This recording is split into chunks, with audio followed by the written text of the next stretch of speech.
Welcome sa Jack of all Trades, mga kaibigan. Paano ba mag-winterize ng sprinkler system sa bahay nyo? Sa dami-dami ng content yan na makikita natin, ano ba talaga ang totoo?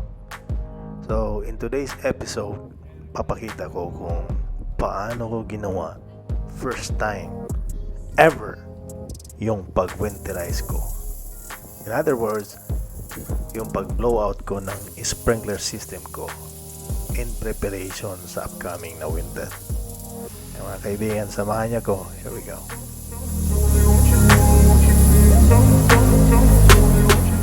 So, ang ginawa ko, pumunta ako ng Home Depot. Tapos naghanap lang ako ng yung air compressor. So, I was thinking na yung pancake na shape pwede.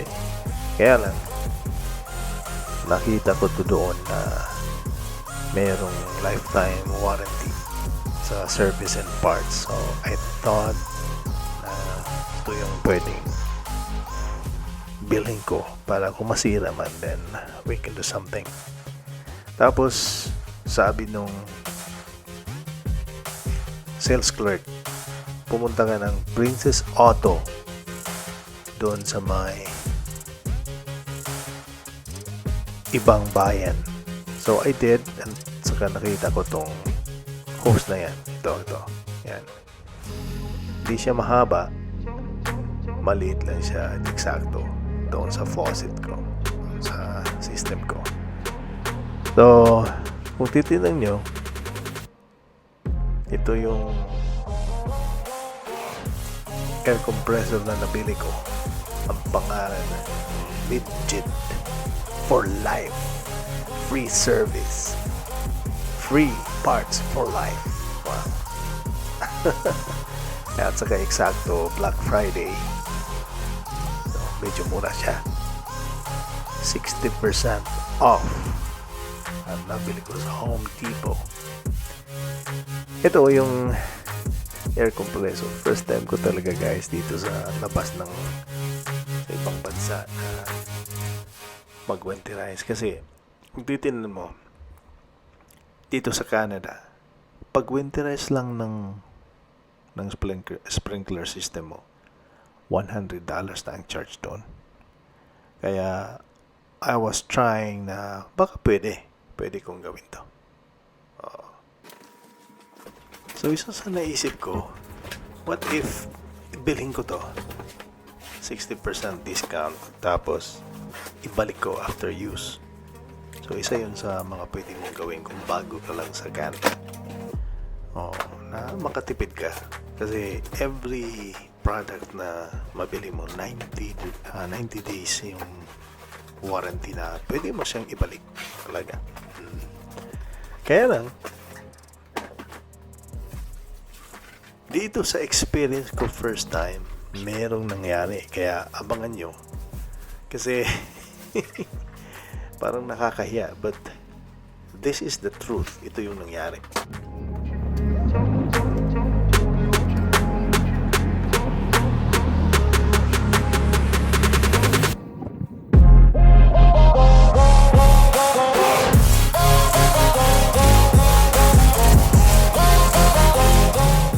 Ito, guys, kung titignan nyo, ini-explore ko yung machine.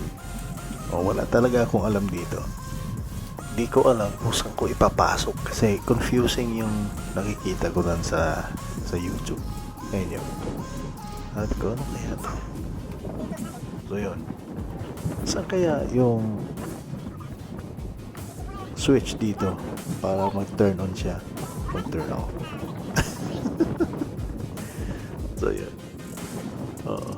So to make it short, I was able to figure it out. Kaya lang, hindi gumagana. Walang tubig na lalabas. So, I spent maybe an hour and a half dito, guys. Tapos, it was unsuccessful. Kaya kung titignan nyo, bakit unsuccessful? Ito ang sekreto. Yung pala, dapat pala mag-winterize bago magkaroon ng freezing. Mag-freeze yung paligid. Nangyari na.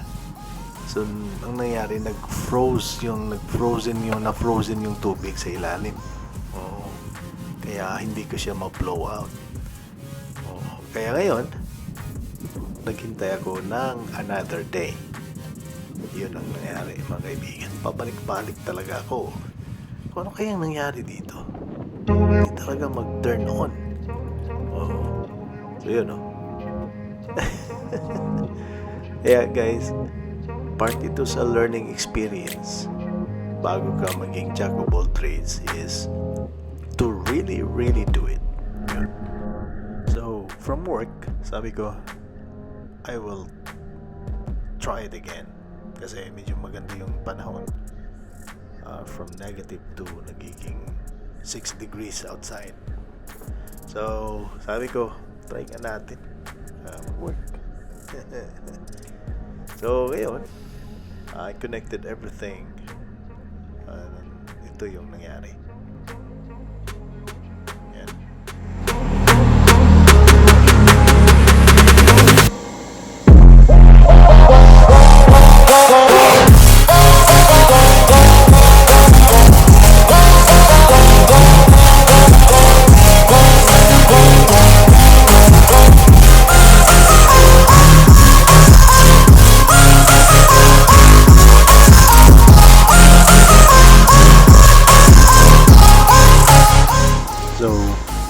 Turn on mo muna yung compressor, tapos punta ka sa app if you're using the app or hindi manual. Tapos yun, per zone, turn on mo lang at least 3 to 5 minutes.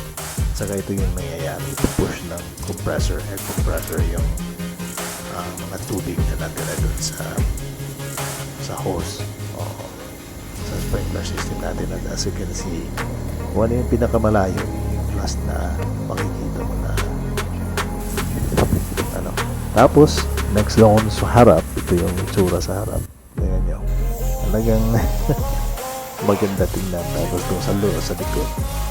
Now, since yung compressor natin, air compressor pala, medyo maliit,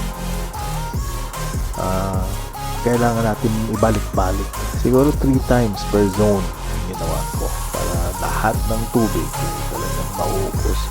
In my sprinkler system, there's only 4 zones, as you can see dito sa app ko. Kaya yun, babalik-balik ulit ako. Yan, may timer yan. Kung ubos na yung tubig, pati yung hangin ubos na rin. Kaya stop ko naman siya doon, tapos hintayin ko na marami na namang hangin, tapos yun, turn on ko na ulit. Yan, see? So, kung titinan mo, okay lang pala, diba? Na kaya din pala natin, bilang isang bagito dito sa ibang bansa.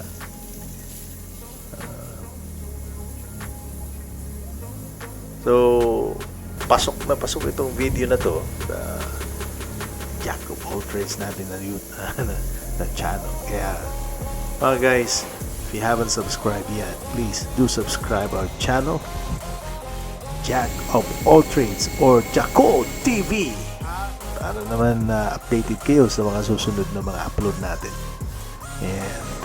And pinabalik-balik ko talaga yan para lahat ng tubig sa ilalim ng mga damo natin, sa lawn na yan, ay talagang mawawala. So ang isa sa mga tanong dyan, what if hindi mo i-blow out yung sprinkler system mo? So based from what we learned, lahat ng mga may sprinkler system dito talagang i-blow out nila yun. Kasi pag malamig na yung weather, yung tubig na natira doon sa tube o doon sa hose, mag-i-expand yun ng 90%. Imagine. So ang lalabas dyan, mag-burst yung sprinkler system, so masisira siya, pati yung mga sprinkler head. So yun ang reason dyan bakit binoblow out natin, blow out natin yung sprinkler system, or in other words, winterize natin yun. So guys, kung bago kayo dito sa Canada or sa US, tapos sa bago nyong tahanan na-invest nyo, nagpakabit kayo ng sprinkler system, tapos ngayon magwi-winter na, gusto nyong blow out yung sprinkler system nyo na ready siya pagdating ng napakalamig na panahon. So ito ang pwede nyong gawin. Bili lang kayo ng medyo malaki-laki na air compressor, tapos yun, hindi nyo kailangan ng sobrang laki or malaki. Kahit maliit, pwede rin palang gamitin para i-blow out nyo yung sprinkler system nyo. As you can see sa experience ko, talagang kayang-kaya. And imagine niyo sa ginawa ko, try and error lang naman yun kasi walang mawawala sa akin. Kasi pag binili ko yung compressor na yun, pwede ko naman siyang ibalik. Yun ang nasa isip ko. Kaya sa experience kong ito, I thought it's worth keeping yung air compressor na nabili natin, and the fact that it's working, na winterize na yung sprinkler system natin. So I think pwede na rin, diba? Kasi nabili ko siya ng 300 plus, discounted na yun, parang 45% or 60% o 40 to 60%. So kung ibalik ko pa to, imagine, the air compressor lifetime warranty niya ay maganda, free for life, parts and labor or service. So I think it's a good deal. So hanapin nyo lang to nasa Home Depot, makikita itong brand na to. At saka sabi ng mama, sabi ng sales clerk, this is one of the best brand you can buy because of the warranty. Number 1, warranty. So win-win tayo mga kapatid, mga kababayan. So dito nagtatapos ngayon yung episode natin na paano mag-blow out ng sprinkler system or mag-winterize ng sprinkler system na you have to do it yourself. DIY mga kaibigan. And I hope that this video able to help you paano nyo gawin. Kasi at first, as I've said, parang natatakot ako na gawin ito. But again, man, this is a good, I hope I provided you guys a good value dito sa channel na to. Again, thank you so much and have a great weekend. Sheesh.